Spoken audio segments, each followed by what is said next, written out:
and welcome back to Surviving Me, the podcast where survival meets self-respect. Today's episode is for the givers, honey. The ones who show up, who check in, who hold the friendship together, even when their own cup is running low. This is for the people who were taught that love means doing more, even when it's not mutual. And today, I'm saying it plain and clear, reciprocity or nothing. Because I'm no longer pouring into people's cups who don't even notice when my cup is empty. And let's get real, y'all. There comes a moment when you stop ignoring that quiet ache in your chest, the one that whispers, why am I always the one reaching out? Or why do I keep giving to people who wouldn't even notice if I went silent? Now, I know that's deep and that's something to really think about, because a lot of the times, a lot of relationships we have in our life, we realize we are the ones that's holding it together. If we didn't do half the things that we do to maintain a relationship, would the relationship still be here? You really gotta sit and ask yourself that, because I feel like if you could sit and think about relationships in your life and you think about this one particular relationship and you be like, if I was to stop doing half the stuff that I've been doing in this relationship since we became whatever we became, would this relationship still be? And if your answer is no, then you need to do some reevaluating, because the hard truth is some of us learned to overfunction in relationships because we feared abandonment. We thought our consistency would convince people to stay. We thought our care could make someone match us. But here's the thing. Reciprocity is not something you earn. It's something that should be given freely. I shouldn't have to earn for you to treat me how I treat you. I never heard no crap like that.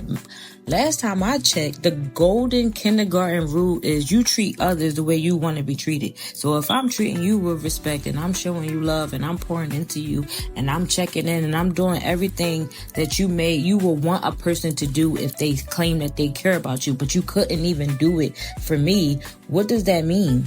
Like, for real, what does that mean? Because, what? I shouldn't have to earn you caring about me how I care about you. You should just do it because I care about you and I've been showing you I care about you. I'm pouring into you. I'm doing whatever I need to do to show you this, and you can't even do the same. That's crazy. Because I used to think that loving hard meant giving more, proving more, being available even when I was emotionally drained. And the sad part, I didn't even expect reciprocity. That's really the sad part. I never thought I'm doing this, I expect them to do it. I just was doing it because that's just who I am as a person.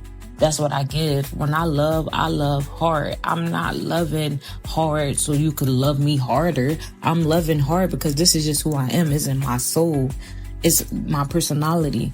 But it wasn't until you start having relationships in your life that you start to question, hold on. Wow, this is who I am, and this is how I show I care, and this is how I show my love. It's crazy how this person is telling me that they care about me, they love me, or whatever the case may be, but if it all comes down to it, do they really show it? People think that just saying some shit is enough. No, baby. I need that action, okay? I'm gonna need that action every single time, because as I've been saying, if you haven't already, make sure to follow my personal page, because I be on there chatting, okay? I be giving some behind the scenes moments. I give my little 1, 2, 1, 2. Anyway, just tap in on a personal page. I didn't expect reciprocity, but I definitely did hope for it.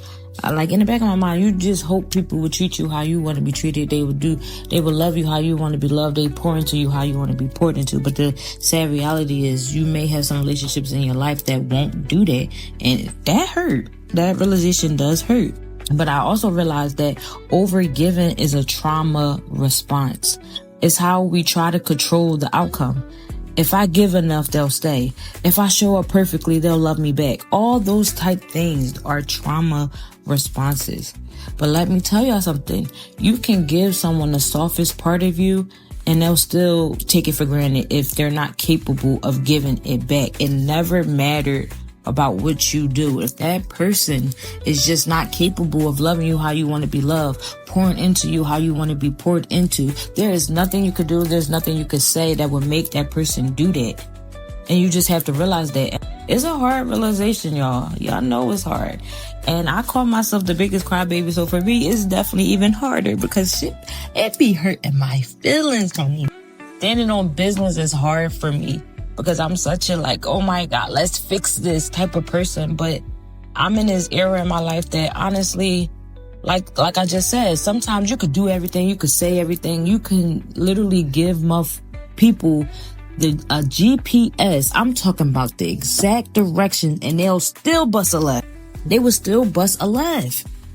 And that right there is why I had to realize that, you know what? I'm not about to keep explaining what I need. I'm not about to keep telling people how to love me. I'm not about to keep overdoing shit, hoping people would do it back. It's either reciprocity or nothing. I give to you, you give to me. I pour into you, you pour into me. It's just that simple. Because we deserve love that meets us. Not love you have to chase. Not love you have to explain. Not love you have to earn. Because when love is mutual, you don't have to beg for effort. You don't have to remind them you matter. You don't have to question if they care. Let's normalize not only expecting reciprocity, but walking away when it's not there. Yeah, so we're going to start expecting people to care for us how we care for them. And when they show us it's not there, there's no more trying to make them see it. We out of there every time. Throw up them deuces, y'all. Throw up them deuces. So jumping right into the letter to the listener, to the version of you that keeps giving out of habit, this is your reminder. You don't have to keep proving that you're enough. You don't have to keep showing up for people who don't show up for you. You deserve to be loved in return. You deserve energy that pours back into you. You deserve rest and peace and connections that doesn't come with conditions. Yeah, honey, that was deep. Let me say it again. You deserve connections that doesn't come with conditions. And when I say conditions, that's going into like, okay, we got this connection, but we only had this connection because I do this. That's a condition. A connection should just be connection. It should just flow freely. So protect your softness. Protect your standards. Protect the healed version of you that finally knows. Reciprocity is the bare minimum. Okay? It's the least people can do. So if this episode calls something out in you, tag survivingme_ on Instagram and share your favorite moment. Subscribe to the Glow Letter on Substacks for this week's message on mutual energy. Follow my personal page at _princess_shortness_ so you can tap in with the IG channel. Join the fam, y'all. Join the fam. And leave a rating plus a comment to help more people find this healing. Until next time, no matter what page of healing you're on, you're not alone and you're not behind. Keep going through it, keep growing through it, and keep glowing through it. And stop begging, stop overgiving, and keep surviving you. I'll see y'all next episode. Battle the silence, I've wrestled the shame, faced all my demons and called them by name. This ain't for sure. It's deeper than deep. I'm surviving me.